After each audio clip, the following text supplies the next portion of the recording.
what are the main things that really come to mind when you think back to that era of time? Obviously, throughout the 90s and the 2000s, are there specific tours that really stick out in your mind? Is there a particular album cycle, or is it all just sort of one big period in your Mm. life that you can look back on? Oh no, no, no, no. There's definitely errors. You know, Eras. Which ones you stick know. out the most in your mind? Me and Peter used to call BC before cocaine. Okay, there you go. That was you guys' own BC.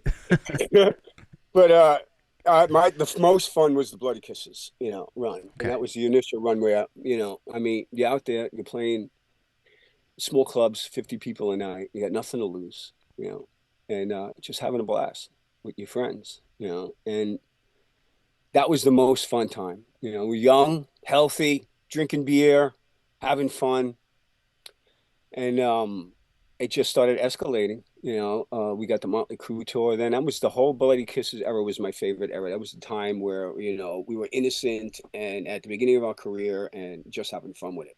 You know, After that, right. once we got the success of Bloody Kisses, then the pressure was on. We had to maintain it. So if you don't have any success, there's nothing to maintain. You can just party and have a good time. It's pretty easy You at got, that point, right? you got nothing to lose. Once you establish something, now you have something to maintain and something to lose. So that's when the pressure gets on. And that would be the October Rust phase. You know, Right. So would I'll you be, would you say you guys were feeling the pressure when you got on tour with Motley Crue, or was it fun throughout the whole oh tour? Because no, that was fun. That was when John Corabi was in the band, correct? That's right. Yeah, that was the Okay. fun period. That was the whole Bloody Kisses. That was the longest term of touring was for Bloody Kisses. And I Wow. was like, yeah, it was almost 2 years of touring, something like that. And we played a lot of shows, 200 shows like a year or something like that. And that started with playing small shitty clubs, and then the Motley Crue guys happened to like the record. They were playing the record while they were making their record, and they asked us to come out with them on the summer tour. So it was just like summer rock camp, playing open air sheds. We never played arenas before, so we were on arena stages. It was amazing. It was fun. And then that started the ball rolling. It was Danzig, and then Queensryche, and that was great. And then Pantera, which was the culmination of it all. 8 weeks with Pantera.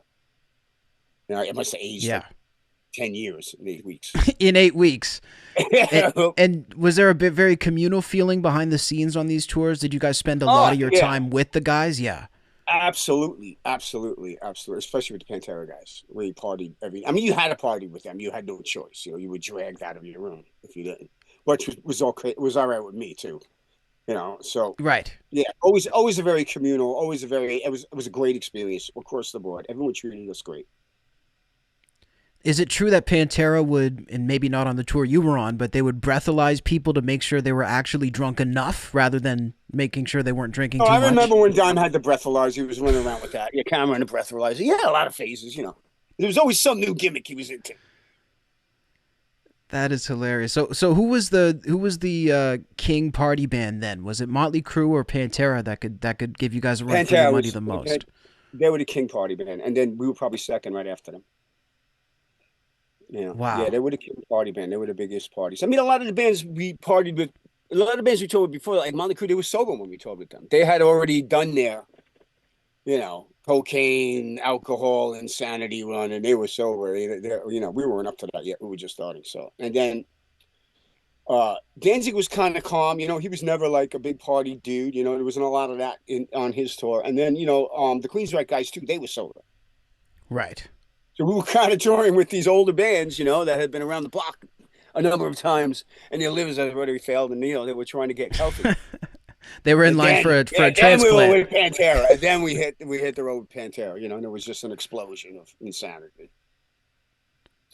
Wow. So I mean, at that point, obviously a lot was coming at you guys very quickly. Tell me when it started to become an issue. Was it when the drugs maybe became too much to handle off the road? Like when did it feel like there was too much coming to you and you had to slow it down? Sometime in the early 2000s, after it started getting bad during Bloody Kisses, the end of Bloody Kisses tour. And then it really got out of hand with Will coming down that tour. And actually, it just kept getting escalating worse and worse until the end. Right. It never. I'm sober 5 years now. now. Congratulations. Thank you. But yeah, just the wheels were coming off the bus for the whole longevity of the band. It just got worse and worse.